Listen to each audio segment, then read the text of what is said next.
Quick question. If you got reincarnated, would you rather have a cool system but lose all your memories, or keep your memories but have no system at all? Let me know your answer in the comments below. Anyway, on to the video. Like all their predicaments in L.A.G, Jeong stepped forward to resolve it. Who else could do it if not him? Dwayne was too smooth-brained to handle such complex situations, and Kara couldn't even be trusted to keep her cheeks consistent, let alone deal with this. Thus, our boy wisely stepped up and sent out his skelly Chad to scout the way. The poor fellow was all too familiar with its expendable nature by now, so it quietly went forward. After walking for a bit, the fog completely consumed it, and it disappeared from the trio's view. Though they hadn't seen what happened, it didn't take a genius to guess the fucker was cooked, and most likely, it wouldn't be coming back. Jeong's action of recalling his shattered bones further confirmed this point. After mulling it over for a bit, Jeong decided to head inside solo. If the lightning fog was too much for the skelly Chad to endure, then it fell on him to stake it out. Obviously, the duo opposed this idea. They deemed it too dangerous, and instead suggested finding a different route to test out. But Jeong rejected their proposal. First of all, he had the lightning skill, and with its effect, he might be able to endure the lightning storm in the fog. Secondly, who's to say the door they'd been looking for wasn't in the fog? Wouldn't it be stupid if they detoured around it only to fuck themselves in the process? No matter the case, this was something he had to do. Kara understood his reasons, but she couldn't help but raise her concerns. She was truly getting a bad feeling from the fog. She confessed that her feelings had never been wrong. Ever since she was a kid, she'd always had a sixth sense about such things, and more often than not, she would be right. In fact, the tragic mystery of her disappearing cheeks had been foreseen by her, and she also knew things would change for the better soon. Jeong gently patted her head to reassure her. He told her not to worry too much. He'd be fine. He was Jeong motherfucking Hyeok. At the very least, he possessed the ability to protect himself, no matter what he faced inside. As for her prediction of her cheeks returning, he could already see them, and giat damn. Them cheeks were really cheeking at this moment. Though he was reluctant, he forcibly peeled his eyes from the baddie and headed into the fog. As he walked, the worried voices of the duo reached him, telling him to be careful. Kara even said she'd be waiting for him, meaning it wasn't completely hopeless for our virgin Chad. If things aligned for him, then he might just get some cheeks in the future. Fingers crossed. Speaking of the baddie, she worriedly asked Dwayne if Jeong would be alright. Dwayne reassured her. If it was Jeong, then he was sure he'd be okay. The dude was just built different, and he doubted anything would stop him. As the two conversed, the scene switched to Jeong, the subject of Dwayne's glaze. Just like he'd expected, Jeong hadn't faced any difficulties yet, and the task was more like a leisurely walk to him at this point. However, whether or not that would continue to be the case was unclear. Jeong had the electric man and pain relief passive skills, so he was confident he could endure the lightning storm somehow. But for how long, even he didn't know. Well, he was going to give it his all anyway, so there wasn't much point in overthinking it. He immediately braced for impact, letting the lightning storm consume him soon after. When the storm struck, all of Jeong's past bravado completely disappeared. He wailed like a little bitch, forced onto his knees almost immediately. Whatever pain he thought he'd feel, this was way worse. In fact, it was so bad Jeong started to doubt L.A.G. Was this because he had a baddie and some glossy cheeks waiting for him? Because who else but the hating author would punish him to this degree? Well, even if it was him, this alone couldn't shake his resolve. He immediately exerted himself, slowly rising to his feet. Because of his passive skills, his body was slowly but surely adapting to the storm, and it wouldn't be long until he conquered it. And so, with that in mind, Jeong slowly walked forward, delving deeper and deeper into the fog. After seemingly an eternity of pain, he finally walked out of the fog, finding himself on the opposite side of the hall. The first thing he did was assess his situation, and to his shock, he realized that he'd powered up. Because of his electric man skill, the storm was like a supercharger to him. It further buffed his abilities, giving him unprecedented power. The only shame was that the buff was temporary, and he could only use it once before it completely disappeared. Even so, this was still a significant advantage, and Jeong couldn't help but feel more reassured about his incoming scout. After walking for a bit, a noteworthy change finally appeared before Jeong. It was another door, similar to the one that brought them to that section of the labyrinth. He wasted no time, instantly entering through the door. What met him was another dark hallway, this one way darker than the last. In the depths of the shadows, several obscured figures reigned, quietly whispering amongst themselves. Jeong immediately went on high alert. He activated his owl eyes, finally getting a clear view of the room. All around him were those weird naked freaks, the same nudist bastards as Derek, chest to nuts. As he noticed them, the nudist colony also noticed Jeong, and their whispers instantly shifted to discussing him. They brought up the fact that Jeong had managed to arrive there while still intact. Evidently, he had a lightning skill to deal with the fog lightning storm. But so what? He was still going to die there, and there wasn't much he could do about it. The leader of the nudists initiated contact. She asked Jeong why he was staying quiet even after seeing them, but Jeong ignored her. He instead focused on what the nudists had been whispering about. From their short discussion, he deduced that the reason the bastards were charred black was because of the lightning storm. As for what the exact details were, he still had no idea. He then asked his own question, inquiring whether he'd find the Minotaurus if he proceeded forward. The black-faced motherfuckers collectively laughed at his question, finding it hilarious. Their leader, Glenn Ryder, responded to Jeong's question.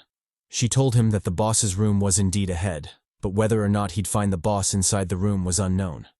Jeong nodded to her reply before asking another question. Were they still human? Glenn responded rather smugly. Of course they were human. It's just that they were an evolved species of humans. They were faster, stronger, felt no pain, and most importantly, if you could overlook the black face, then they were naked walking fan service for all to enjoy. The only limitation, which wasn't actually a disadvantage in their books, was that they had an insatiable desire to consume flesh, specifically human flesh. So, him walking in there was like a lucky turn for them, almost like he'd personally delivered himself to be devoured. Jeong snickered at her comment before replying. First of all, if there was anyone who was lucky, then it had to be him and the homies watching this video. Because how often would they get a chance to see some anime boobies and nippies? And secondly, it seemed she didn't know who he was. He was the big dog, MILF hunting, Jeong motherfucking Hyeok. The only thing he came to deliver was their deaths. Glenn said bet to his bold words before commanding the nudist colony to attack. And as expected from these barbaric fuckers, they were all cheeks out as they charged at our boy. Jeong responded in kind. He immediately activated his limitation form, urging the bastards to come at him. Since they were fiends who confessed to loving human meat, especially his meat, he didn't need to hold back against them. He would clap them all, specifically this bastard who decided to flash a lot more than just cheeks. Pause. As the cheeky fuckers charged at him, Jeong entered his karate, whoop-ass fighting stance. He channeled his left-right goodnight, lightning punch, driving his fist into the nudist's face. The blow was so powerful that its eye burst out before it was yeeted into the sky. Obviously, its partners didn't take this lying down. They charged at Jeong from the left, the right, and even from above, successfully completing a three-way pincer attack. But Jeong wasn't flustered. He gathered his energy before shooting it all out, sinking the entire room into his lightning domain. Wherever the bolt struck, chaos reigned, zapping the living shit out of the nudists. However, despite the CHADY display, the bastards weren't that easy to deal with. Only a single nudist suffered lethal damage, while the rest just tanked it. Even though they'd be dazed for a while, it wouldn't affect the general battle much. Jeong immediately noticed this and went on high alert. He identified the black color on the nudist's skin as the true cause of their survival. From his analysis, the color wasn't just a convenient effect for the author to hide the good stuff. It also served as an insulator, protecting the naked folk from lightning. Since things had turned out like that, Jeong instantly changed his fighting style. He switched to the in-your-face bitch slap and cheek slash, instead of ranged lightning strikes. With the choice made, Jeong immediately acted on it. He sidekicked the hell out of the first nudist, sending it flying like a broken kite. One of the nudists capitalized on this moment to launch a sneak attack, but Jeong easily dodged that sly hoe. He responded with a vertical slash, aiming straight for its skull. Though the attack landed and dealt significant damage, it was still pointless, because the bastard had purposely sacrificed its arm, saving its life and stalling Jeong in the process. If he continued to fight at this tempo, he'd soon be swarmed and jumped. His defeat wouldn't be surprising afterward. Jeong realized this and changed his fighting style again. This time, he went for the punch-a-bitch no jutsu, yeeting the crap out of a nudist. For the rest of the charging bastards, he yelled at them to come at him. There was plenty of ass where that whoop came from. And he meant it too, because he immediately dished out 2 killer crosses, clocking 2 bastards in the jaw. Unfortunately, his momentum was disrupted by a sneak attack from the back, causing him to groan in pain. In fact, if it wasn't for his absurd passive skills, he might have fractured his spine from that blow. Luckily, he was him, and he instantly recovered, countering with a forehead block. The attacking nudist was caught off guard by such an odd move, leaving it open for a counterattack. Jeong didn't waste this opportunity and directly shoved his fist into the fucker's mouth. He channeled his electricity and burst its head, sending chunks of flesh flying like a squashed tomato. Another foe closed in for a sneak attack, but Jeong instantly responded, bitch slapping the hell out of it. He then followed up with a sweep attack before finishing it off with a stomp to the head. As he was busy dealing with the first nudists, another one pulled up behind him again, going for yet another sneak attack. This time, however, things were different. Jeong's danger sense suddenly flared, warning him of an impending calamity. He didn't hesitate or question it, just dived to the side to dodge. Luckily, he did, because the attack turned out to be so powerful that literal shockwaves were heard from the force. When Jeong saw this, he immediately opened his second door of limitation. The new nudist was obviously different from the rest, and playing around wouldn't do him any good. He first stepped on its foot before cocking his hand back for a killer uppercut. Because its leg was trapped, the fiend didn't fly away, but instead remained firmly within Jeong's grasp. Our boy didn't hesitate to give it the Wayne Brady treatment, firmly choking that hoe. And since he was him, he ruthlessly tore off its neck, taking a chunk of flesh as his battle spoils. Surprisingly, even though its neck was torn off, the bastard didn't immediately die. It first glazed our boy, telling him he was hella strong. The rest of the colony saw their leader fall and immediately went into a frenzy. They charged at Jeong with madness, disregarding their own lives. However, before they could send themselves to their doom, a loud voice called for them to retreat. And although reluctant, they all pulled back. Jeong was left alone in the middle, and honestly, he looked like shit. When Jeong saw them retreating, he flashed an evil smile. His face was particularly demonic, with the blood trickling down like tears. The nudists witnessed this and became enraged. Did this Jeong bastard really think they were afraid of him? They collectively charged forward, disregarding their orders to retreat. Jeong smiled even broader at this. This was exactly what he wanted. He immediately summoned back his bone blade, making a wide slash around him. When the dust settled, we realized that the slash wasn't just to farm some aura. Our boy had actually extended his bone blade, cutting through the encirclement of nudists like butter. The slash was so devastating that several limbs were cut in the process, the nudists forever maimed as a consequence. Glen's heart bled at this loss. She bellowed at the colony to retreat, this time her voice leaving no room for defiance. The nudists wisely listened and backpedaled, putting as much distance as they could between themselves and Jeong. When she saw her colony was safe, Glen heaved a sigh of relief before addressing Jeong once again. She asked him to join them. He was to abandon his humanity and become a nudist like them. She promised the change would be extremely beneficial to him, an improvement in strength being just the basics. But Jeong instantly shot her down. He had no desire to crawl on walls and eat humans, let alone be butt naked and flash his cheeks across the manhwa panels. If he did that, then the Chad Not would have a hard time saying pause after every scene, which, in truth, would be quite a chore. However, if he were being honest, the boost in their physical characteristics was indeed quite tempting. If he took her up on that offer, who knows how many inches he'd gain as a result. Pause. Glen sighed at his refusal before saying something about food, but honestly, I couldn't care less because my full focus was on them melons and nippies. Damn, holy melons. Luckily, Jeong wasn't as thirsty as I was. He fully focused on Glen, racking his brain to figure out an escape plan. It wasn't that he was afraid of them. On the contrary, he was quite confident he could clap any of them in a one-on-one duel. However, the current situation wouldn't allow that. The bastards would definitely swarm him, and their numbers were too many for him to launch an effective counterattack. There was always the option of opening the third limitation door, but Jeong quickly ruled out that idea. The backlash and unknown consequences were too severe for him to casually make that move. So long as he wasn't forced to, he wouldn't make that choice. Jeong then thought about his other options, one of them being retreating to the lightning storm to recharge. However, this idea was also eliminated. If he did that, then there was a huge possibility he'd draw the enemy with him and implicate Dwayne and Kara in the process. Dwayne was okay. He could go die as far as he was concerned. But Kara couldn't die. She'd promised him some cheeks after all.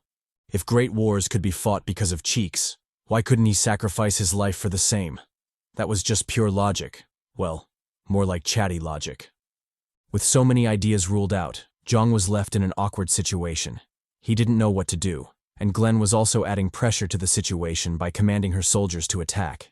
If it wasn't for her glorious peaks and nippies, then Jeong would be hella upset with her. Too bad she held the visual advantage in this case.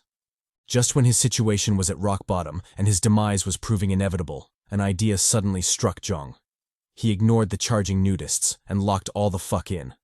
When the first nudist lunged at him, his aura suddenly turned dark. So dark that the limitation demonic aura was nothing in comparison.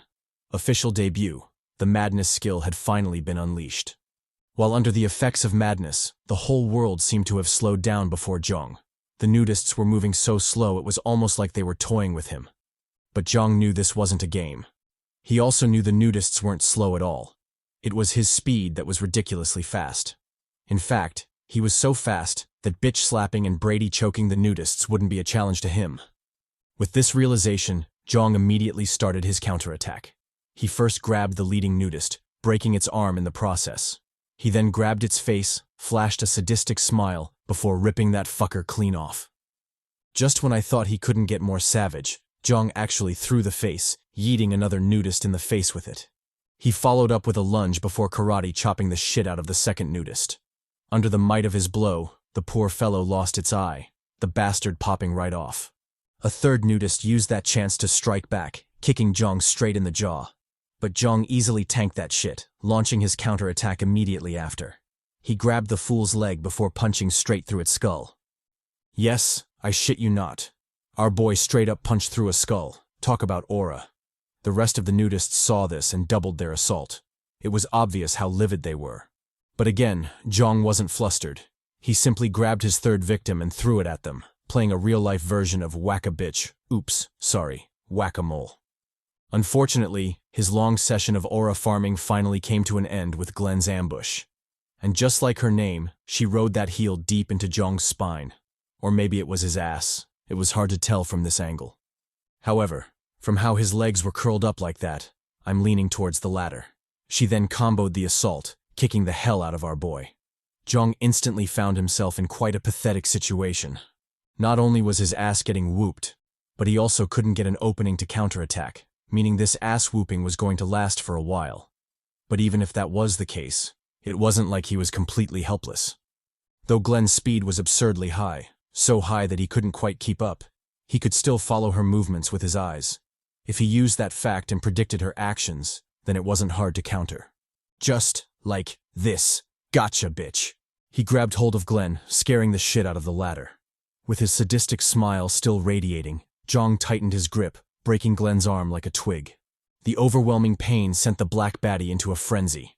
She responded with an upper kick, clocking Jeong straight in the jaw. But our boy didn't relent. He exerted more force, yanking Glenn's arm from her body. Before the baddie could scream, Jeong clasped her mouth, then her face, before lifting her into the air. Through CHADY dominance, he slammed that hoe into the ground, crushing the whole floor in the process. Jeong smiled at this massacre, but deep down, he was hella anxious. This wasn't him. He'd completely lost himself to the skill, and currently, even his body wasn't under his control. If he couldn't snap himself back, then there was a huge possibility he might just die there. Damn it, Lag, just how many traps do you have?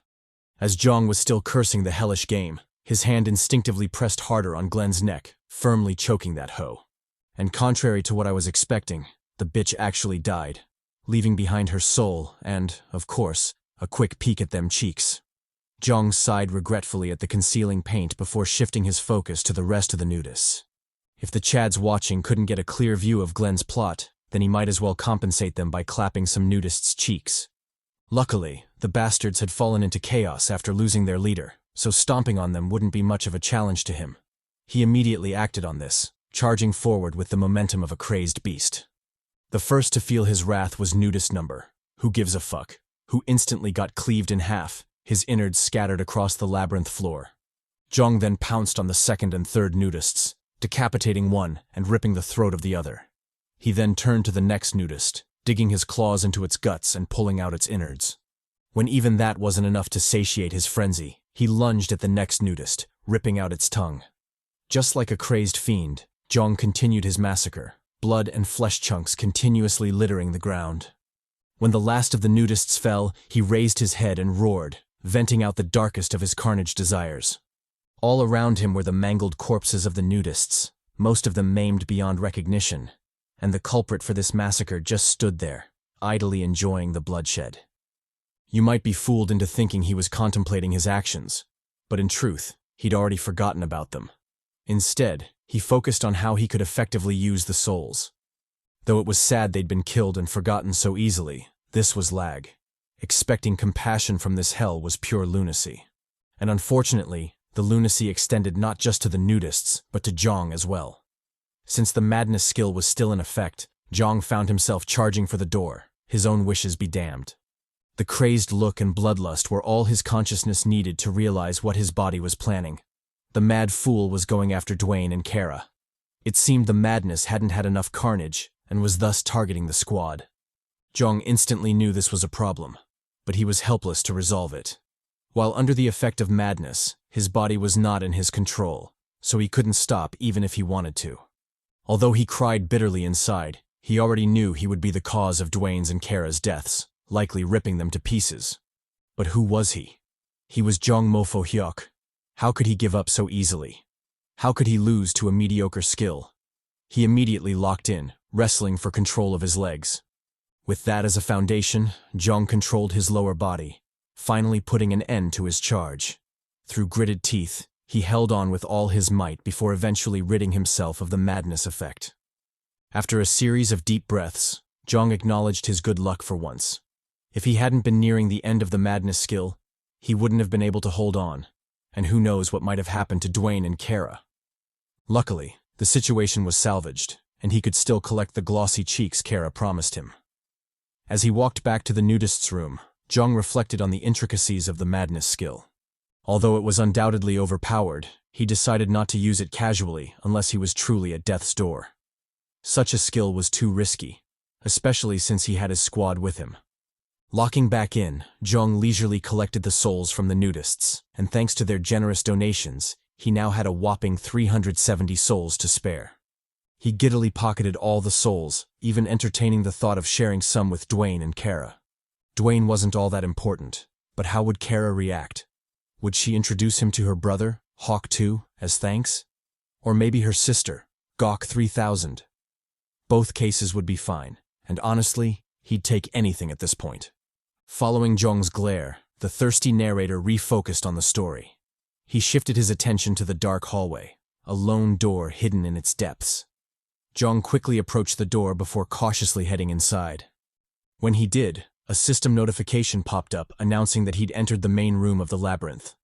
Jeong ignored the notification as he silently studied the room. To his shock, he discovered the room had an uncanny resemblance to the starting point of L.A.G, the very same room that had started this shit. Even though he was shaken, he quickly calmed down before looking for the familiar lever hidden in the wall. Pressing it opened a secret door, just like in the starting room. With zero hesitation, Jeong walked into the light, slowly entering the crystal room. As he scanned the familiar sight, another notification sounded, informing him that he could morph into a labyrinth resident in that room. As for who the residents were, they were obviously the nudists. The process was simple. All he had to do was place his hand on the terminal, and the system would handle the rest. If he did that, then he'd receive all the perks of the nudists, and then some. Jeong mulled it over as he slowly unraveled the mysteries of the transformation. From his deduction, he realized that all his accumulation, his skills, and souls would be traded in for the passive skill Labyrinth Man. It was this skill that gave the fucker nudists the abilities they had. Were he to accept, he would evolve into a being more suited for darkness, while his grade and characteristics would be determined by his accumulation. At level 3, he wouldn't be able to walk or talk, just like the fallen Derek Chestnut.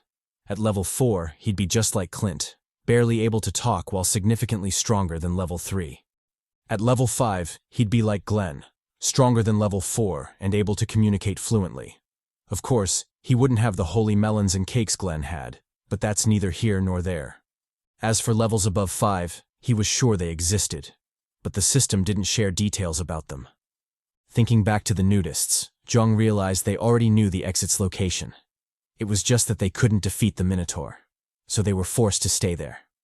From their actions, he deduced that the bastards were probably biding their time, hunting new arrivals, and leveling up their nudist skill with hopes of defeating the Minotaur in the future.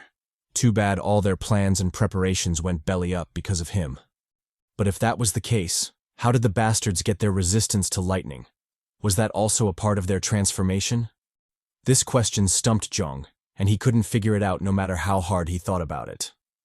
Luckily, he didn't have to sweat too much, as L.A.G easily gave him an answer. The solution was insulator paint. It would protect the user from electricity if sprayed all over the body. Turns out the nudists weren't just doing so to hide the cheeks. The black paint had tactical significance all along. Of course, just because it's tactical doesn't mean we can overlook its heinous crimes. Do you know how many times I zoomed in on them cheeks to no avail? Someone has to answer for that, and I'm blaming this stupid paint. Jeong also got heated after receiving the paint, but his focus was on something else entirely. He realized that Dwayne and Kara would also be able to cross the lightning fog if they used the paint, but that was only secondary. What was truly important was that Kara had to be butt naked to use the paint, not to mention the nosebleed sight of her covered in spray. If things turned out well, both he and the homies watching this might just get the feast of a lifetime. Itadakimasu. With that glorious view in mind, Jeong resolutely headed back. How could he afford to waste time at such an important moment? He quickly left the crystal room, running back to the oblivious Kara. As he ran, he reflected on his journey in L.A.G so far. Initially, his goal was to survive and escape L.A.G, but things were different now. Not only did he want to escape, he also wanted to bring Kara and Dwayne with him. Escaping alone wasn't enough for him anymore. He wanted to save the duo and get the hell out of there together. Sure, it was going to be hard as fuck, but he was Jeong motherfucking Hyeok. He'd make it work somehow. Just as he was in high spirits, L.A.G spawned in to remind him what kind of place this was. It was hell, and such bitchy ideas wouldn't be tolerated. Before him was a ruined and bloody battlefield, an obvious indication that some shit had definitely happened to the duo. Jeong's heart sank at the sight, and he couldn't help but yell out Kara's name. Damn it, L.A.G. If something happens to her before he collects his owed cheeks, I won't forgive you. Jeong ignored the narrator's pointless banter and rushed forward. As far as he was concerned, Not's thirsty behavior came second. What was truly important was finding his crew. He looked around the room, calling out Dwayne and Kara's names, but what answered him were mere echoes. The duo was nowhere to be seen. An overwhelming feeling of anger and panic assaulted Jeong, and he couldn't help but punch the ground to vent his emotions. Damn it. What was this development? He'd just vowed to escape with the duo. Was he going to fail even before he started? What kind of shit luck was this? He didn't know who or what was responsible for this, whether they were a group or a solo unit. But one thing was for certain. He would kill them all. He would make sure they regretted ever laying their dirty hands on his crew, especially his baddie, Kara. Damn it. He hadn't even held her hand yet. Was he really destined to die a tragic virgin in this game? He hoped the fuck not. Calming his wild heart, Jeong quickly used a skill to regain his composure. I would have mentioned the exact name of the skill, but I'm pretty sure it's not self-composure, as mentioned in the translation. In fact, I'm so confident I could bet my left nut and Dwayne's right titty that it's not that. The translators are just doing whatever they want at this point. Anyway, after using the definitely not self-composure skill, Jeong finally regained some clarity. This wasn't the time to lose himself in rage. It would only blind him and cause him to make mistakes. He needed to be calm. Only then would he be able to pick up the duo's trail and save them, if it was possible. With that in mind, Jeong quickly scanned the battlefield, doing his best to scour every inch of it. Thanks to his attention to detail, he quickly found valuable clues to pursue. One of them was smoke from Kara's fire skill. Another was wreckage from Dwayne's roar skill. Both were still fresh, so the duo must have left just recently. From the traces and the other clues, the signs pointed to them retreating into the lightning fog. However, if that was true, then things didn't bode well for them. Ignoring the ever-deepening pit in his gut, Jeong continued his investigation into the lightning fog. After a bit of tracking, he found the duo's traces, but they disappeared just as quickly as they appeared. With the limited info he had, there was no way of telling what had happened, but if the duo had been forced into the lightning without the paint to protect them, then their demise was proving all the more likely. Although it was sad to think about, there was indeed a high probability of that happening, so denying it was just pure ignorance. However, even if he was the most ignorant person alive, he decided to trust in the squad and ignore the clues. So what if the signs were clear? He was willing to bet his squad wouldn't die so easily. Forget Kara, because the mortality rate of baddies in L.A.G was horrendous. His hopes mainly lay in Dwayne. The giant unit was definitely him, so surviving shouldn't be a problem. And if he looked out for a brother and saved his baddie, then that would be even better. With renewed hope and a calmer heart, Jeong immediately returned to the crystal room. Since he was betting on his squad's survival, he had to do his part to survive as well. And the first thing was to clap the Minotaur. After finding and activating the hidden switch in the wall, Jeong watched calmly as the trapdoor activated, opening up a path to the boss room. Although he was itching for a glorious fight, he wasn't stupid. He also knew moving forward without Dwayne and Kara would be hella hard, so caution was necessary. The first thing he needed to do was calm himself and level up. Only then would he have a chance of survival. Thus, he quickly burned through his souls, leveling up a shit ton of skills. You can pause the video to get the exact details because ain't no way I'm reading all that shit. However, as compensation, feel free to imagine me nibbling on your ear. I'm sure that'll make the reading more pleasurable. You're welcome. After bawling the hell out and going on his leveling spree, Jeong successfully upgraded his skills, leaving only 7 souls as backup. With his preparations complete, he resolutely walked into the boss's room, ready to clap some Minotaur cheeks. However, as typical of L.A.G, things wouldn't be so simple. The moment he entered the room, the door immediately closed, blocking any routes for retreat. Not only that, he realized he wasn't the only person in the room. In fact, there were so many people, you'd think they were holding a party or something. Most of them were cool, with killer character designs, but some were just fucked up. Seriously, what in the Zuckerberg is this? With so many new arrivals and so much info to digest, Jeong almost missed the dead Minotaur on the floor.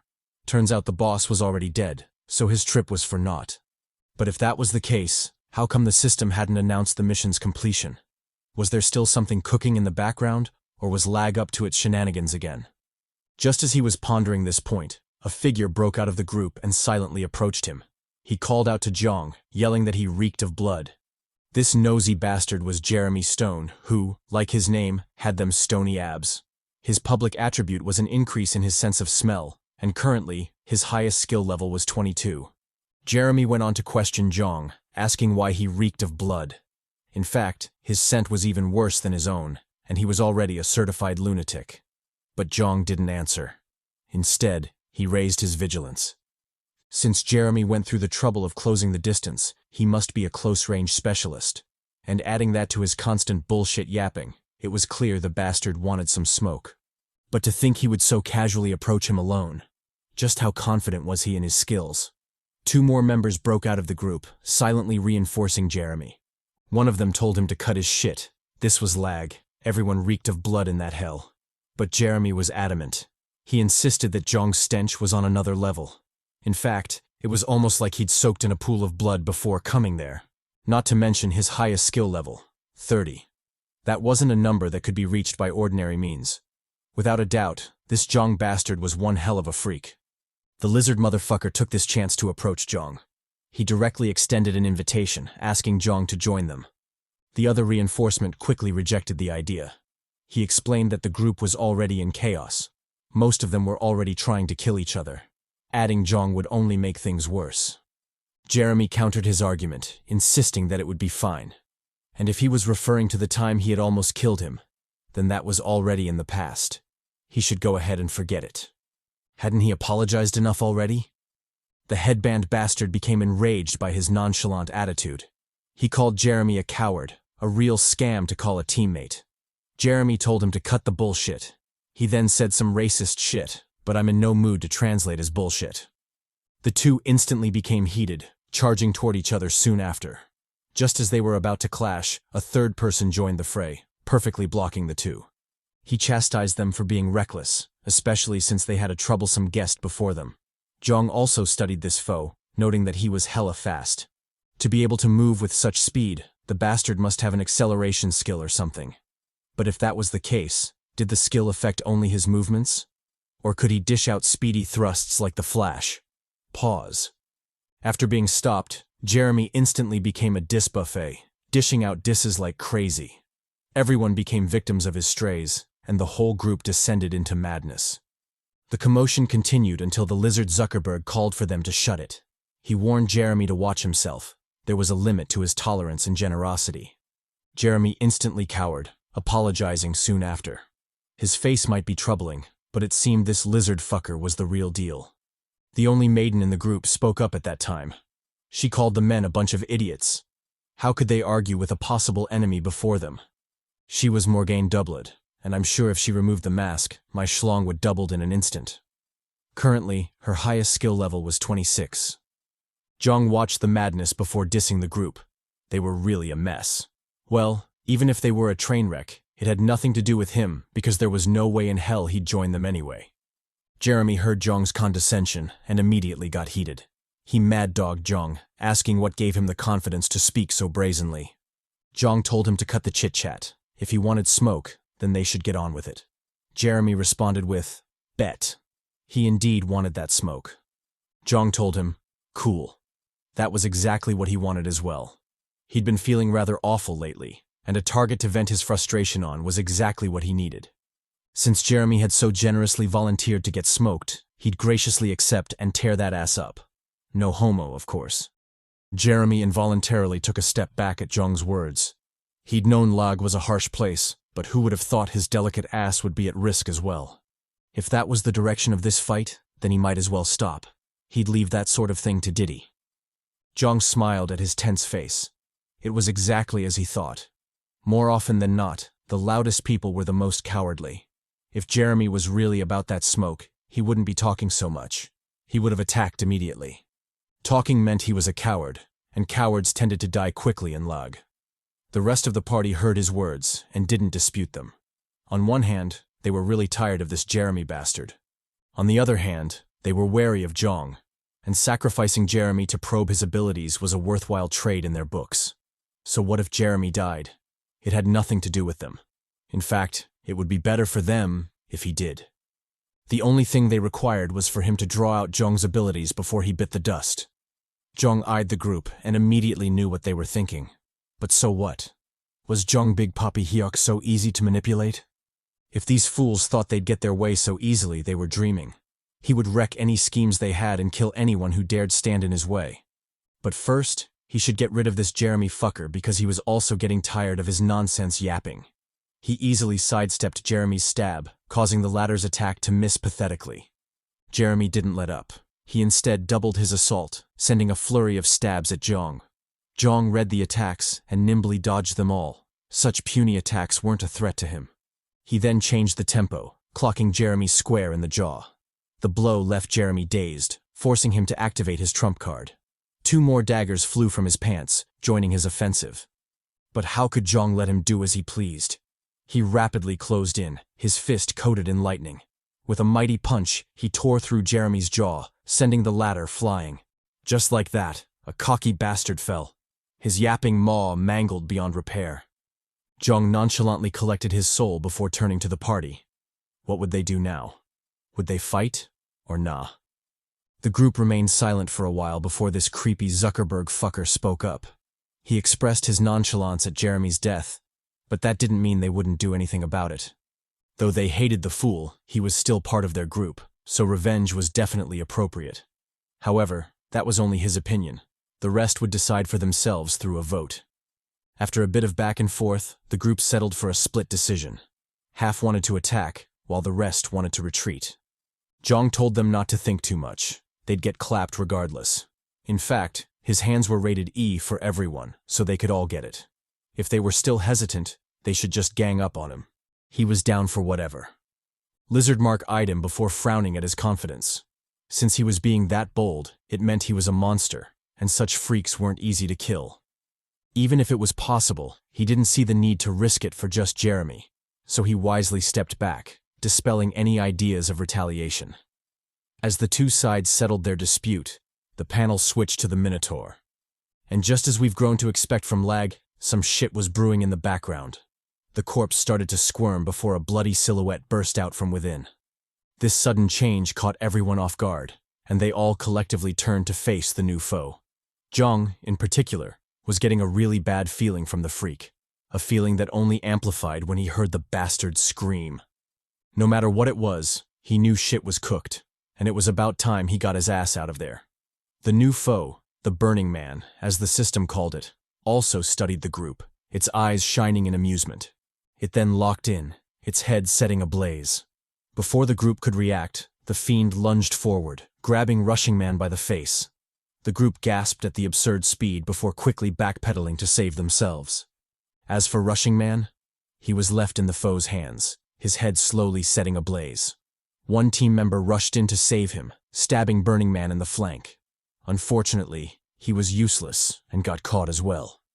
Under the group's horrified gazes, the duo were killed, their heads reduced to cinders. And the worst part? They were completely helpless. They couldn't do shit to the fiend. Another team member charged forward, striking B-Man in the arm. Because of his bombing skill, the strike was actually effective, managing to sever its arm.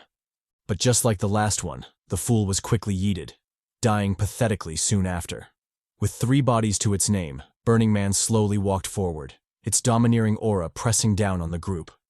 Jeong watched this, and the sickening feeling in his gut got more intense. He instinctively realized, fucking around at this point would instantly get him killed, especially since B-Man seemed to have absurd regeneration as well. No matter the case, now was the time to lock in. He couldn't afford to be careless. With that in mind, he called out to Lizard Mark, inquiring if he had some healing potions. The weird fool replied that he had some. But why was he asking? Jeong replied that it was obvious. He was going to clap some Burning Man cheeks. If the lizard could give him the potions, then he would help them kill the boss. If not, then they would all die there. The choice was up to him. Oh, and before he decided, he should know. He had some glossy cheeks waiting for him, so he better not fuck around. Pause. Jeong continued to urge, or rather, extort, the group. He told them to hand over their health potions, otherwise, he wouldn't move an inch even if the B-Man clapped them all. They might not have realized this, but the Burning Man hadn't looked at him since it appeared.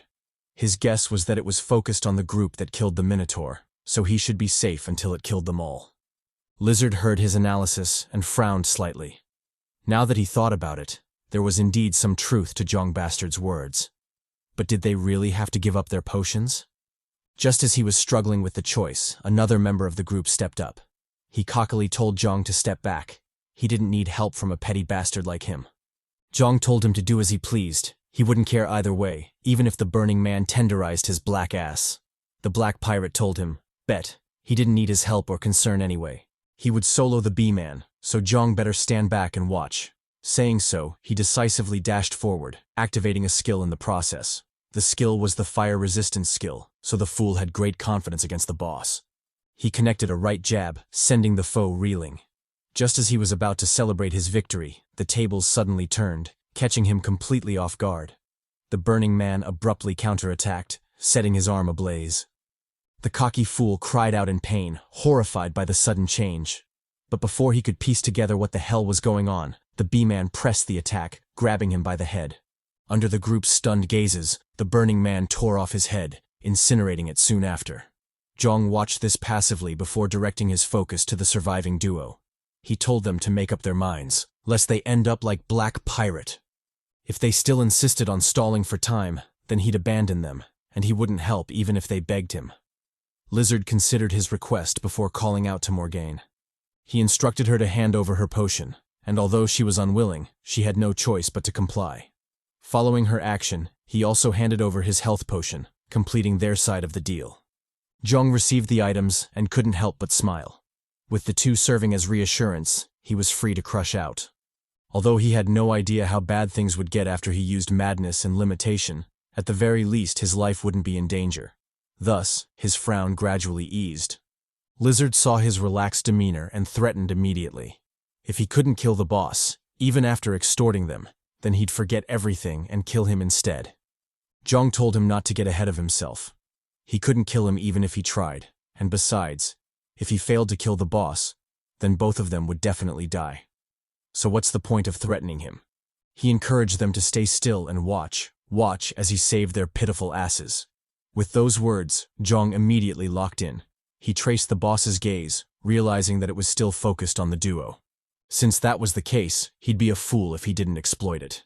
He resolved to finish it in one move, lest Lag did the Lag thing and curveballed his ass. As for the exact strategy, he had a bunch to pick from, with the fourth door being one of them. However, that was just an idea. He wouldn't be stupid enough to actually try it. He hadn't even opened the third door, so opening the fourth door was pure lunacy, even if he had the medicine as backup. Speaking of the third door, he decided to give it a spin, and boy, was it OP. His aura suddenly radiated, suppressing the entire room. Jeong felt the power and couldn't help but gasp in surprise. If the third door was already this intense, then the fourth door would definitely tear him apart. Good thing he hadn't been greedy enough to directly open the fourth door. The duo saw his new form and asked if he was okay. He'd talked big game earlier, so how come he looked so terrible even before the fight began? If he ended up dying before actually fighting the boss, then that would truly be a joke. Jeong told them not to worry. Despite how he looked, he was golden. He warned them to stand back since the boss was attacking. He also cautioned them against moving even if the boss targeted them. Lizard heard his last words and immediately shouted for an explanation.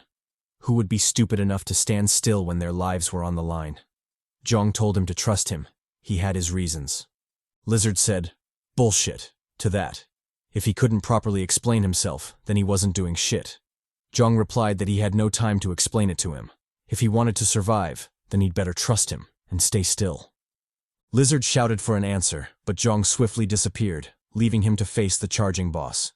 An overwhelming fear and panic assaulted his weird ass, but he desperately held on, doing his best to stay still. Just as the boss's fist was about to crush his skull, Lizard couldn't take it anymore and shouted at Jeong to save him. Our boy spawned above the fiend, his bone blade ready. He yelled for Lizard to stay still, since everything was still in his control. Saying so, he activated his lightning skill, slashing the burning man cleanly in half. The force from the blow kicked up a lightning storm, creating a huge crater on the ground. Jeong gasped for breath, clearly strained by the power. He wisely deactivated the skill, choosing to minimize the backlash as much as possible. In addition, he also used the health potion, hoping it would speed up his recovery. With that done, he shifted his focus to the dying boss. However, even after a while, the system still hadn't sounded, meaning shit wasn't over just yet.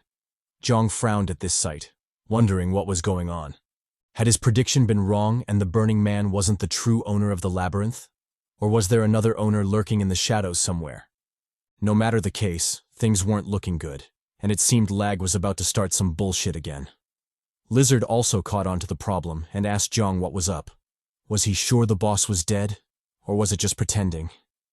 Morgane replied that it was definitely dead, especially since its body was all burnt up.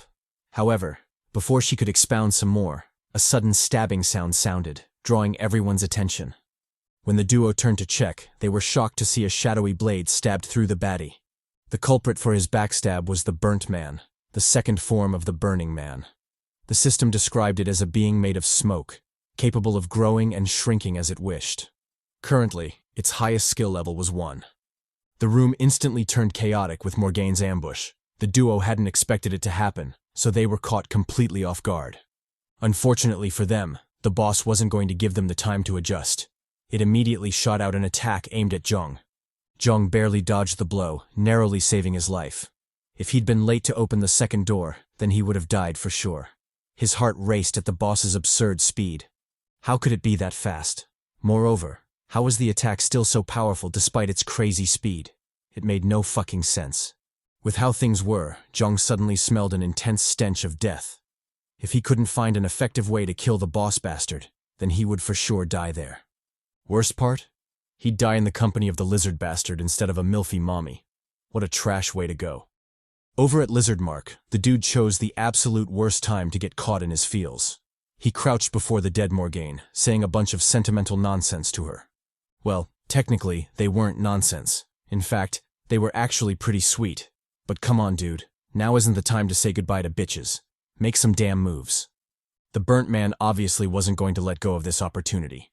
It swang at Lizard, going for a direct KO. Jeong saw this and immediately panicked. He shouted at Lizard to get his shit together.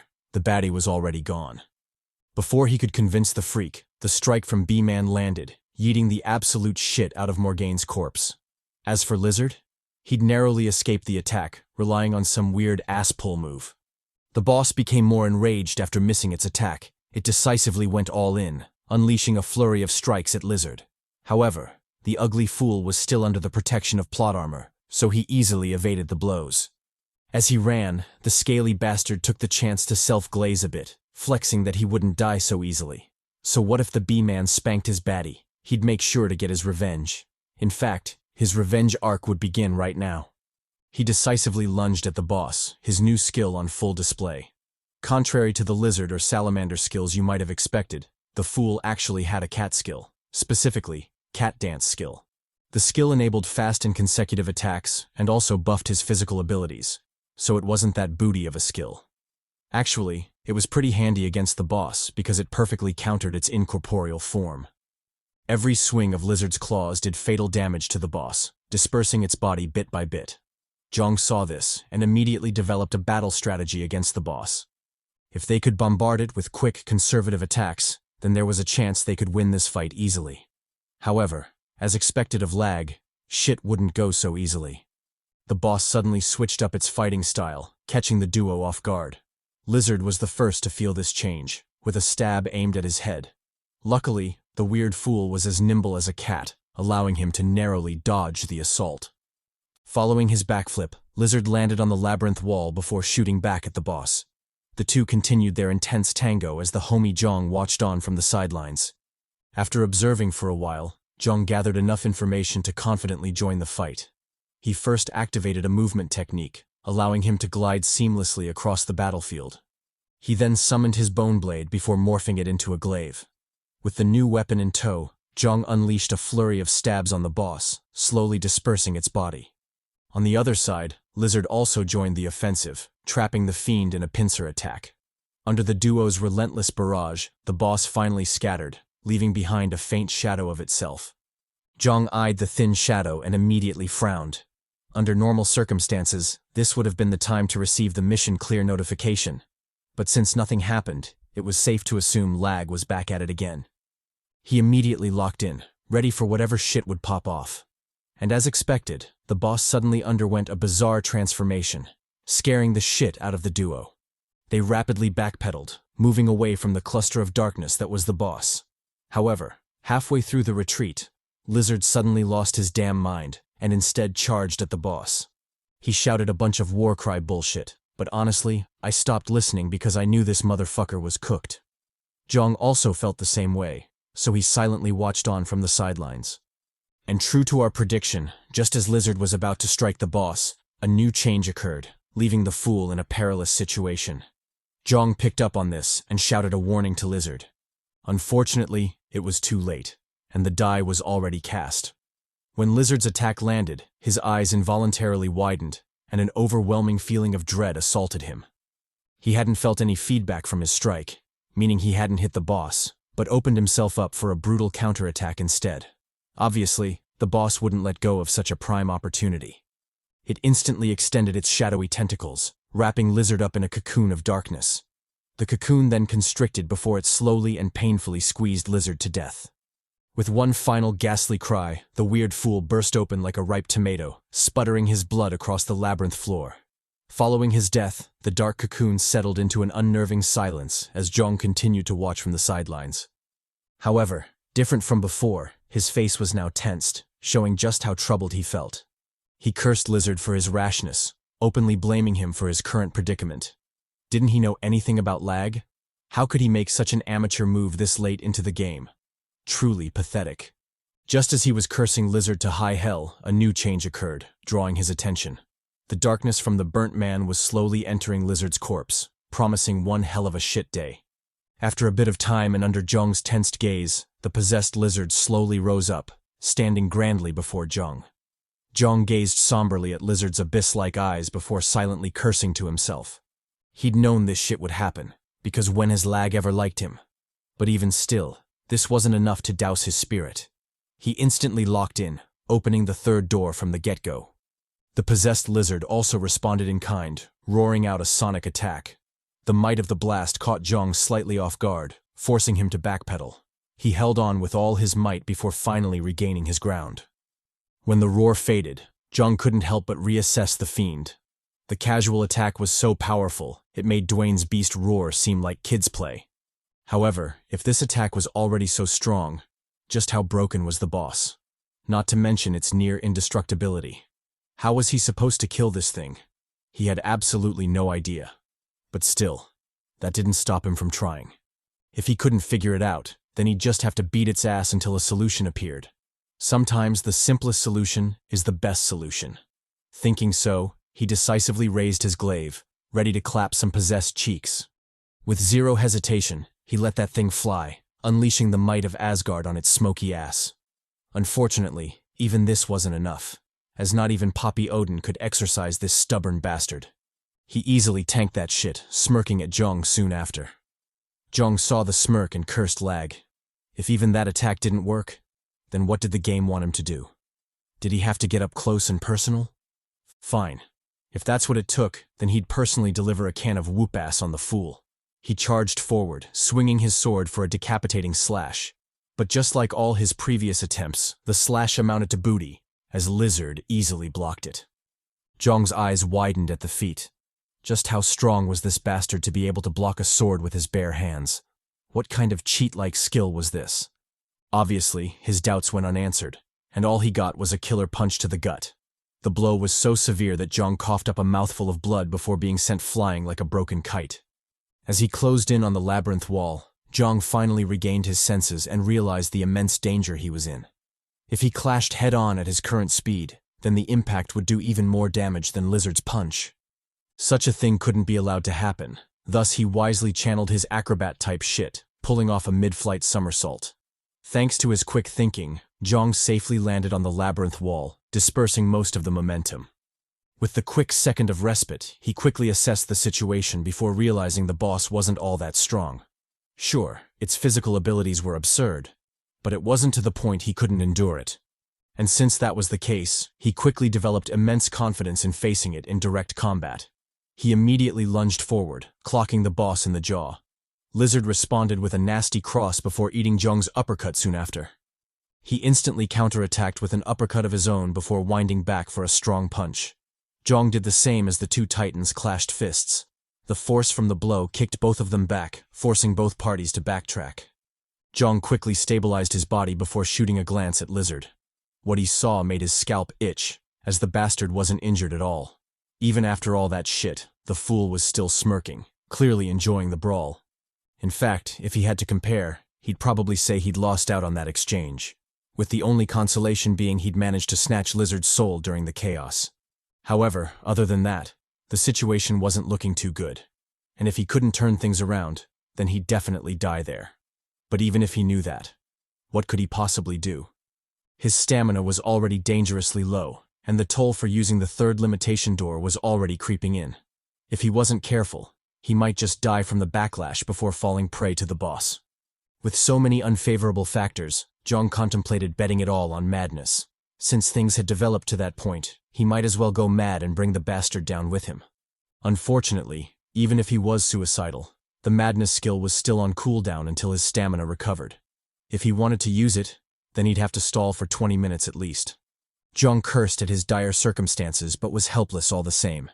No matter how he thought about it, his only option was to fight, and fight some more.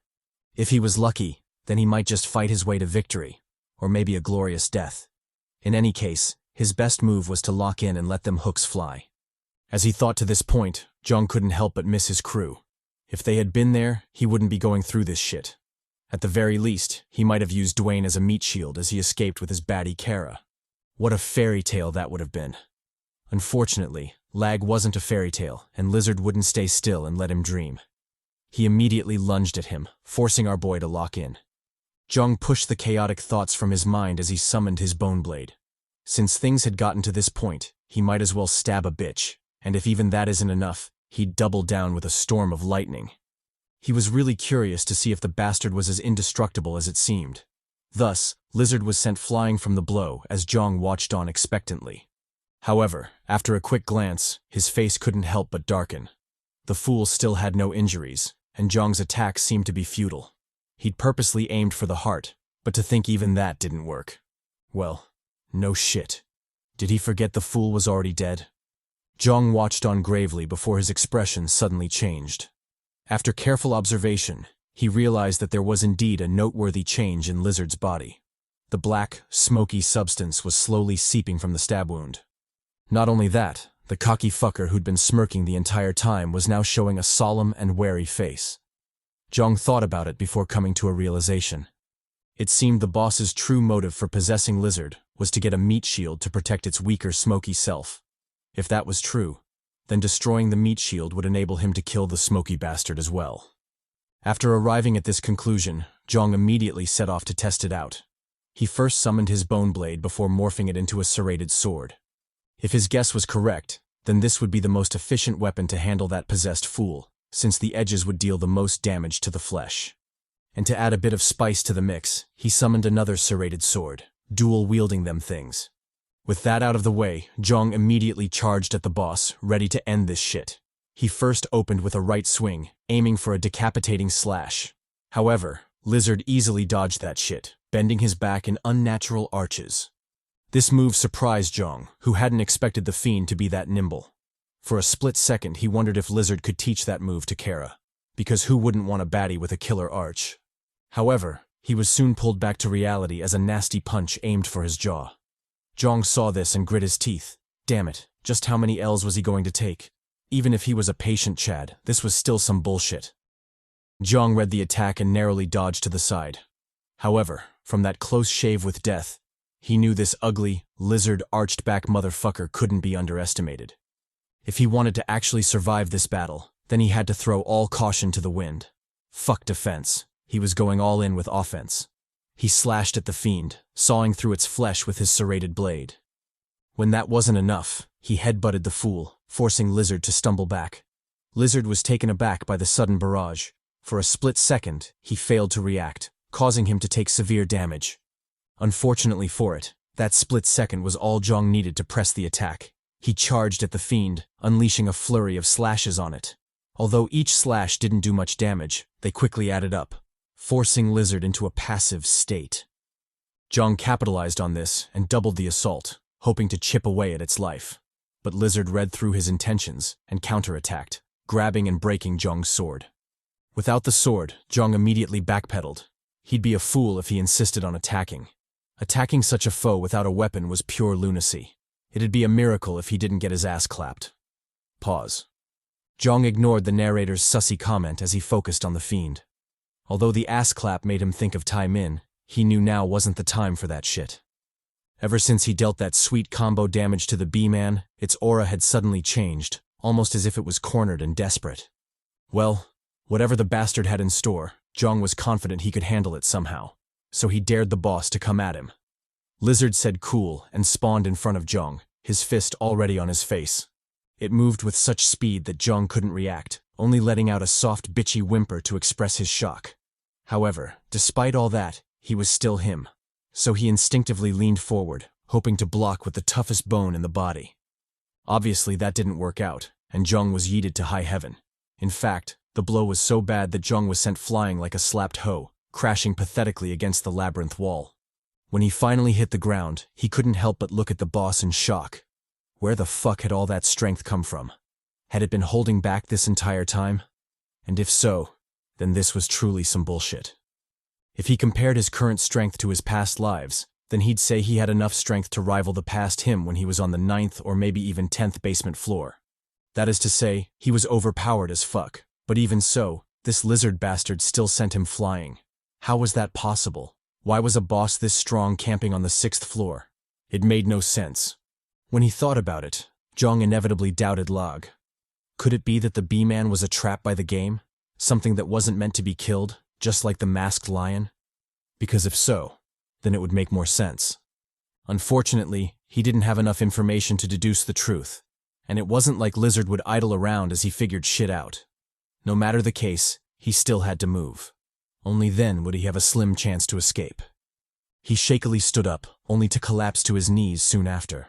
Coupled with his blurry vision and stinging head, Jeong realized his injuries were more severe than he'd initially thought. In fact, it was so bad that he couldn't control his body, essentially reduced to a sitting duck for the bee-man. Jeong grit his teeth and tried again, but no matter what he did, he still ended up on his knees, completely helpless. It was then that the sultry voice of death whispered into his ear. He was going to die. The next attack would kill him for sure. Jeong felt immense bitterness at the thought. Was this how he'd die? After everything he'd been through?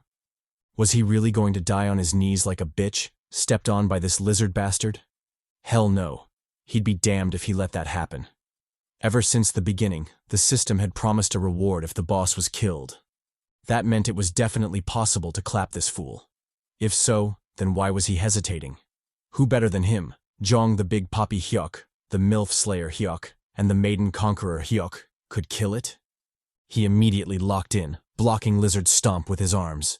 Through gritted teeth, he vowed to hold on, determined to fight until his last breath. Lizard stomped even harder at his defiance, resigned to extinguish that spark of rebellion in his eyes.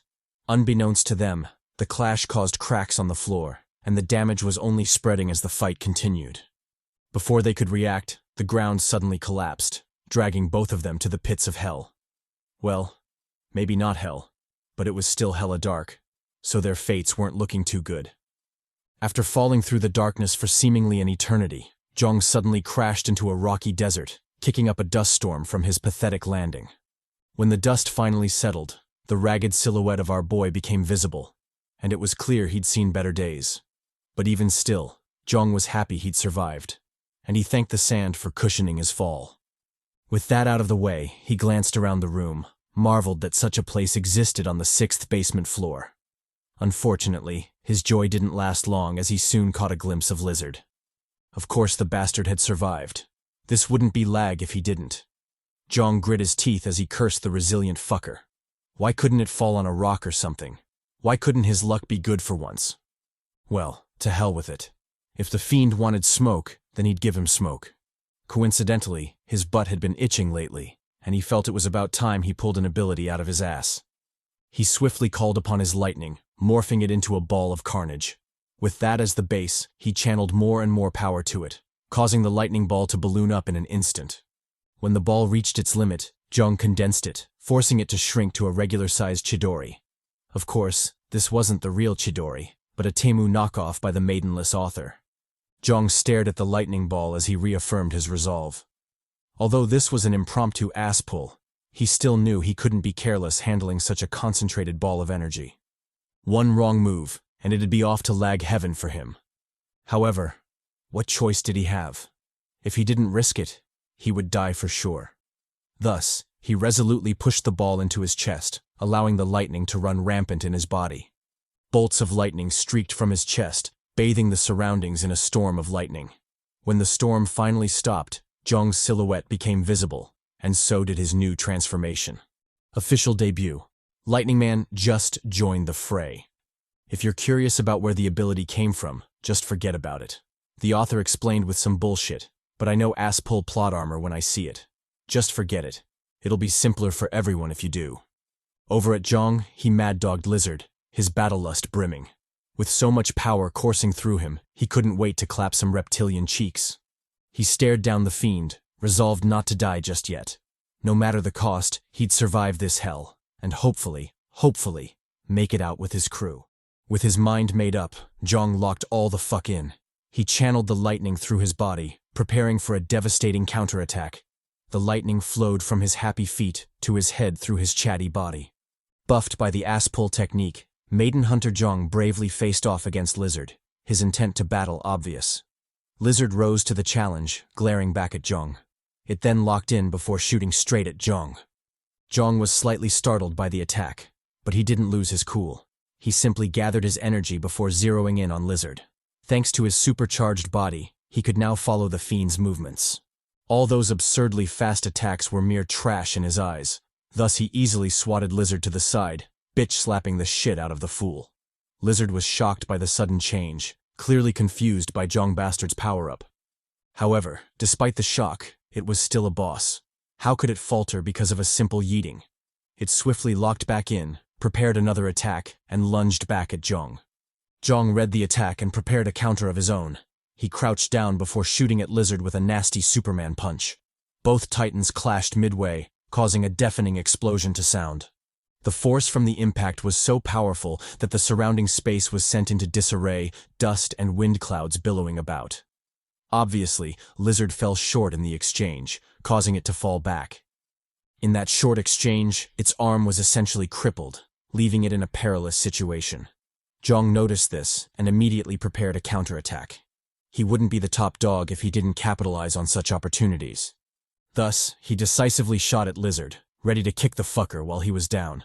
Well, more like punch a fucker, based on the knuckled sandwich he just shoved into its face. Lizard quickly found itself in a perilous situation, cornered on all sides by the slayer Jeong. It shot through the air, obviously still reeling from the blow. Meanwhile, Jeong pressed the attack, gliding through the air like a Greek god. Without mercy, he delivered another savage punch, yeeting Lizard away like a broken kite. Capitalizing on this opening, Jeong shot forward again, recreating the iconic punch scene from Man of Steel. Just like the Chad Cal waifu stealer L, he clocked the shit out of Lizard, sending it flying like a rag doll. After the first punch came the second, then the third, and soon Lizard became a training dummy, punched to high hell for Jeong's satisfaction. When he finally saw an opening in Lizard's guard, Jeong rushed for it, delivering a nasty slam on the pitiful fool. Due to the absurd force, Lizard shot down like a comet, crashing pitifully on the desert floor. However, our boy wasn't done. He prepared another attack, this time going for a Thor-type shit, lightning punch. Buffed by the king of Asgard, Jeong crashed into Lizard, his fist digging deep into its gut. After the first punch came a second attack, a storm of lightning rampaging through Lizard's body. Jeong finally had enough and backpedaled. However, he soon jumped back in and resumed his offensive. Like a crazed beast, he let them fists fly, making sure the fiend was dead for good. After a session of pure carnage, he reluctantly fell back, leaving the mangled corpse for the desert to devour. Jeong eyed his handiwork in satisfaction, but deep down, he still felt like shit. He already knew the backlash would be strong, but he'd never imagined it would be this severe. In fact, it was so bad that his body was useless, drained of energy to even lift a finger. Well, even if that was the case, he was still glad he went through with it. Because of the OP move, he'd managed to get rid of the boss, and that was a worthwhile trade in his books. Just as he was glazing himself, a sudden change occurred before him, catching him completely off guard. Lizard, the same fool that had its body torn to bits, was slowly rising, an action that greatly shocked Jeong. He wondered how the fool was still alive, especially since he'd personally torn it to shreds. Unfortunately, the boss wouldn't answer, and it wasn't like his denial would change anything. Thus, he swiftly locked in, glaring daggers at the approaching Lizard. Lizard calmly walked toward Jeong, causing the latter to frown intensely. Because of the backlash, his body was still immobilized, so he couldn't muster a resistance even if he wanted to. He stared gravely at Lizard, powerless to stop his demise. Lizard inched closer to Jeong, its arm raised to attack. Because of Jeong's condition, the bastard was essentially powerless, a fat fish on the chopping board. Without giving the fish any chance to counterattack, Lizard punched forward, aiming for Jeong's heart. Jeong's face instantly paled, dreading that his end had finally come. But contrary to his expectations, Lizard suddenly stopped, its fist passing harmlessly through Jeong's body. Jeong stared in surprise at the slowly dissipating bee-man, puzzled as to what was going on. Even if it was plot armor, wasn't this a bit too much? He shot a questioning glance at Not, but the chatty narrator told him to just go with it. Why was he questioning blessings? Who knows? Maybe his next armor would be some bitches, and he'd finally get himself some waifus. Until then, he should pay attention to the system notification, as it had some news to deliver. It stated that the additional mission for room B64 had been completed, and the owner of the labyrinth had been killed. As things stood, only one mission was left, and that was to escape that hell. Jeong locked all the fuck in, knowing the true challenge had just begun. Escape aside, his main priority was to find his crew and, more importantly, reunite with his baddie. Hopefully this time, the author would have some mercy and his baddie would still be alive, because otherwise, fuck that dude. As he was thinking of his future moves, the mist that was formerly the B-Man fully dissipated, leaving behind a brand new shade of souls. I'm colorblind as fuck, so I won't even attempt identifying the color. However, the important thing to note is that B-Man was hella strong, so the soul it left behind must be juicy as well. Jeong smiled at the loot, but the surprises didn't end there. Just as it had promised, a gift was granted by the system for the courageous players who killed the owner of the labyrinth. For our boy, the gift manifested as a swirling black vortex which promptly shot at him. Just as Jeong was beginning to freak out and fear for his body being probed by some black misty tentacles, the mist suddenly changed direction and settled on his right arm. Jeong sighed in relief before shifting his focus to his right arm. On it was the system's gift, which it described as the gray body skill. The skill basically allowed for partial transformation, and the effect extended to skills as well. Although Jeong felt uneasy about it, he still accepted the skill. Because what else could he do? On top of that, it was his experience that skills and effects were generally harmless to the users, so that at least gave him some confidence. However, just because that was the case didn't mean it was still true. This was lag after all, so he wouldn't be surprised if the game switched things up just to mess with him. He decided to test things out. Only then would he be truly secure.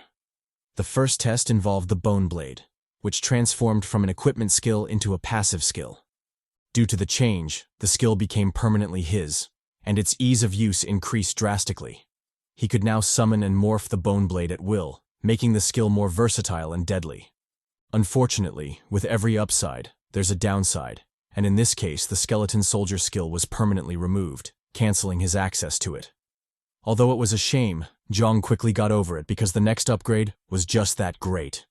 The Skull King's face successfully upgraded to the Skull King passive skill. The skill served as a permanent buff, strengthening Jeong's bones to a ridiculous degree. And yes, I mean all the bones. From his arms, to his legs, and of course, his boner. Let's move on, shall we? Due to the buff, Jeong's defense had also strengthened significantly, increasing his chances of survival. And although I'm not sure, I believe he now has what it takes to fight evenly against Stepan, or at the very least not lose so pathetically. That in itself should tell you just how much he'd leveled up. However, Jeong still had a lot on his mind, which sucked the joy from the moment. He was really worried about the crew. Were they still alive? Did they manage to escape the labyrinth? He didn't know, and that uncertainty was driving him crazy. He thought about it for a while before sighing in defeat. There wasn't anything he could do. He just hoped they were alive, and that they'd reunite soon enough. Shaking the turbulent thoughts from his mind, Jeong looked around the space. He was still hella tired, so finding a place to hide was of utmost importance. Second to that was avoiding any conflict, as fighting in his current condition would just lead him to death. Thus, he shakily walked forward, nesting himself in a secluded spot amidst the desert rocks. When he settled down, his eyes drooped immediately, too tired to stay awake. Soon, his gentle snores sounded, serenading the calm desert. After an unknown period of time, Jeong finally stirred from his slumber, fully ready to re-embark on his journey. However, that's when he discovered an unforeseen problem. He had no idea where to go. All around him was an unfamiliar desert, so where the hell was he supposed to go? Left with no choice, Jeong picked a random direction and just walked. Whether he was right or not, he'd figure out later. For now, all he could do was move. After walking for hours, the intense heat of the desert finally got to him, and Jeong couldn't help but pant heavily. However, even though he was tired, he still continued walking, since stopping would only lead to his death. He knew for a fact there was an end to the desert, so he just kept walking, even though his efforts were proving more and more futile. Luckily, after an eternity of suffering, and just when he was about to collapse, things finally turned around, and Jeong finally saw some hope. Before him was a huge hole, or rather, quicksand, the only oddity in the otherwise monotonous desert. Jeong quickly identified it as the entrance to the next floor, as nothing else seemed to fit the description better. On top of that, he'd also run into such kinds of entrances in his past lives, so he was pretty sure this was the real deal. Probably. Wasting no time, Jeong swiftly took a deep breath before jumping into the quicksand. When he did, he thanked his lucky stars he'd taken the gamble, because this was indeed the correct entrance to the next floor. Beneath him was a giant hole, the kind you'd associate with typical entrances in L.A.G, and further down was a dim light, likely the light from the next floor. Jeong grew more brazen and further increased his falling speed. Soon, he tore through the ceiling, officially crashing into the next floor. When the dust settled, he was shocked to realize the ceiling was made of sand. As for how it stayed in place and didn't fall, he had no idea, and just chalked it up to L.A.G being L.A.G. That aside, he also noticed another interesting detail. He wasn't the only one in the room. All around him were groups of people, each more tense than the last. For some strange reason, he was getting a really bad feeling about the room. Just as he was taking in the scene, a ninja baddie suddenly screamed, crying out for her beloved. However, no matter what she did, the homie still died, leaving her alone in the hellish game. The baddie's comrade called out to her, urging her to forget about him. Inasmuch as it sucked, the Chad was already gone, so crying about it wouldn't solve anything. Instead, he begged her to lock in, because if she didn't, then they would all die there. Jeong heard the bootleg Assassin's Creed and immediately became puzzled.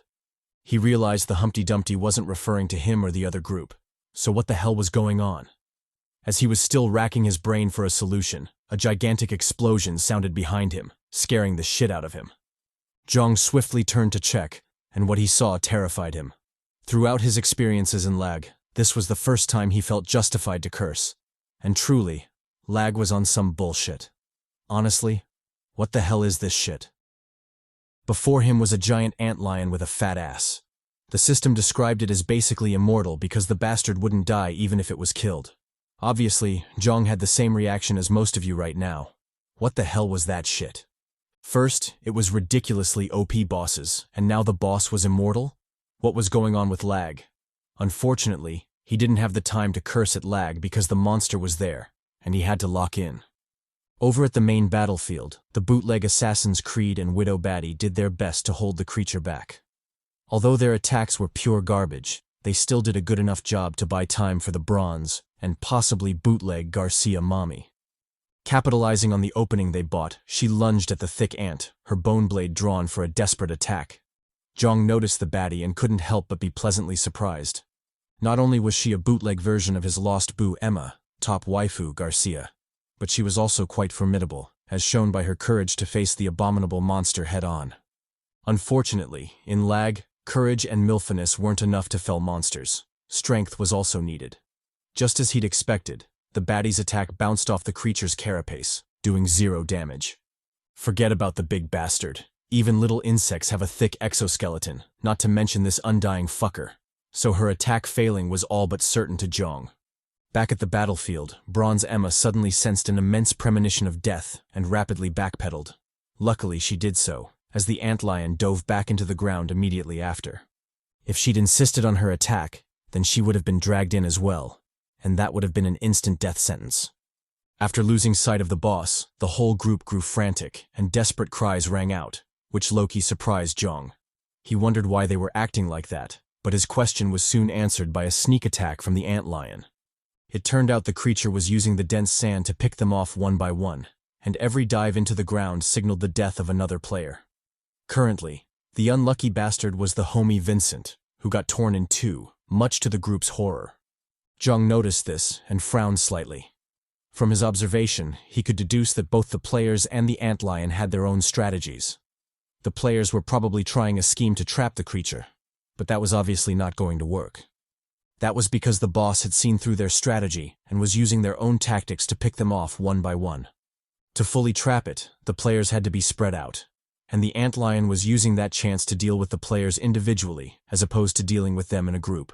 Just like in the current moment where the boss had its sights set on new prey, and the others couldn't rush in to help. Jeong watched as the fool panicked before being yeeted to high hell by the antlion. Just as he'd expected, the others didn't move to help. First, it went against their strategy, and second, who would be dumb enough to risk their lives to save others? It wasn't like they had enough of those to throw around. Thus, they all watched passively as the new prey died, clearly not intending to intervene. Well, all but one. The bootleg Garcia suddenly spawned beside the boss, delivering a nasty slash to its carapace. When the first slash didn't work, she immediately went to town on the bastard, landing a flurry of attacks on its back. Thanks to her relentless barrage, the carapace finally showed signs of collapsing, giving hope to the players. Unfortunately, this hope was short-lived, as the boss retaliated, charging forward to squash her against a looming boulder. Just as despair was sinking in, a comrade came to her rescue, bashing the boss and buying Bronze Baddie enough time to escape. Because of the timely assist, the bootleg Garcia got to live another day, and she sincerely thanked the player who low-key looked a bit like a thinner Dwayne. Or maybe Dwayne on crack, depending on how you look at it. Jeong chose that moment to finally join the fray. He expressed his willingness to help, so what did the group want the mighty him to do? Crackhead Dwayne replied that they needed help with the carapace. Without destroying that thing, they wouldn't be able to do shit to the boss. Bronze Garcia, who turns out to be Carly, added that they needed to make a hole in the carapace. Only then would they be able to finish it off with magic. Jeong doubted their idea but still went with it. Even though he knew killing an immortal being wasn't so easy, what other choice did he have? This was L.A.G. The missions had to be cleared even if he had to toot that ass to do so. Pause. Just as they were ironing out the plan, the boss suddenly attacked, forcing the group to disperse. They all skedaddled, all except Jeong, who stayed in place to farm some aura. Like the maiden slayer he was, Jeong stayed rooted in place, glaring at the boss with unmatched confidence. The boss responded to the challenge, doubled its speed, and rammed into him like Track-kun from those generic isekai stories. However, unlike those brain rot stories, our boy was genuinely him, so he easily dodged that shit, clinging to the wall with his Batman skill.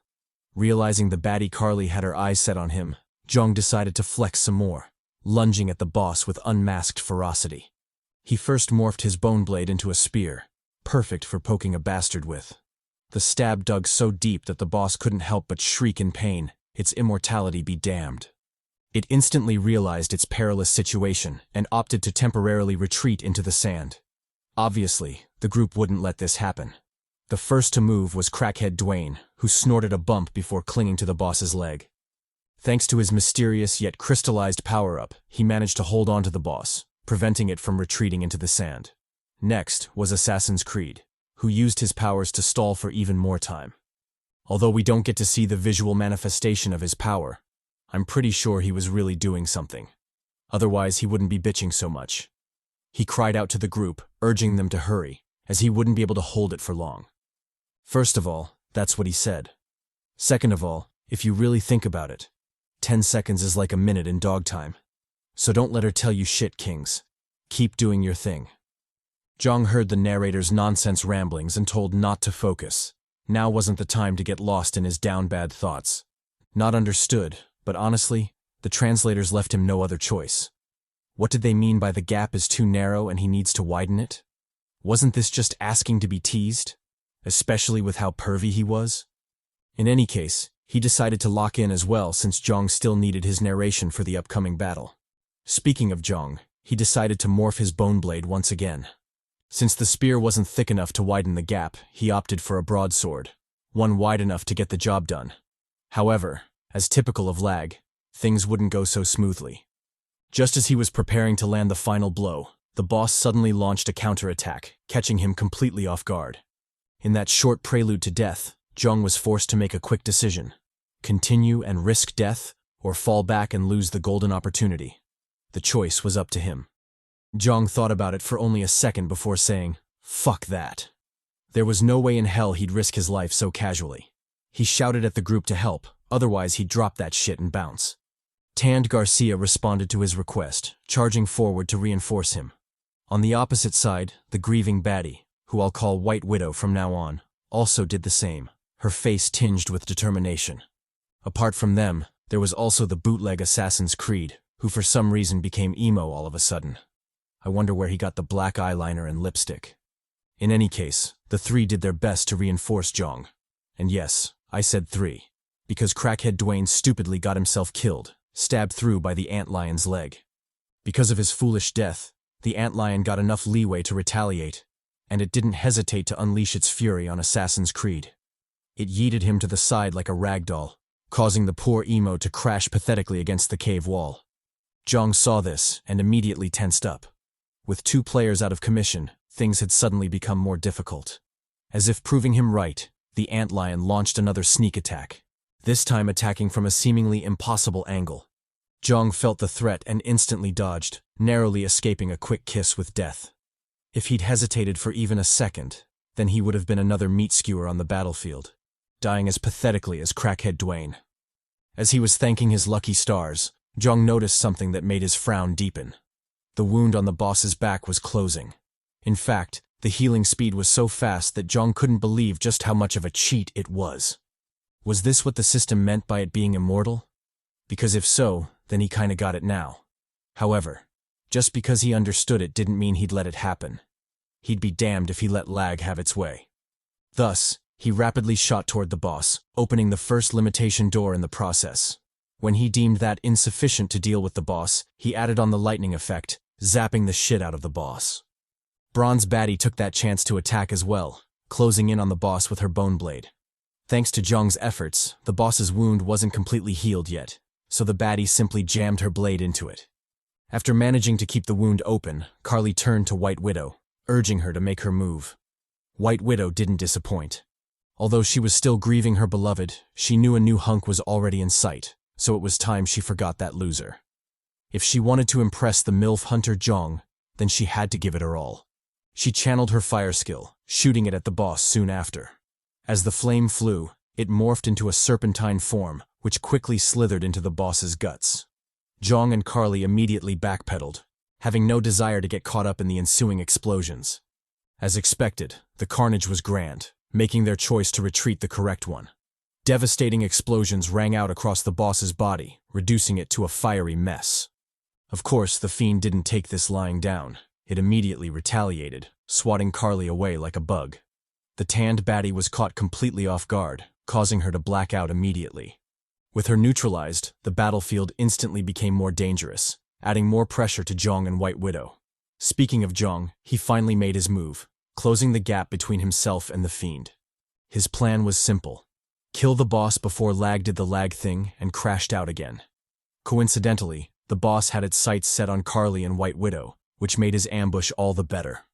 On one hand, he could kill the biggest threat in the room, effectively saving his own life.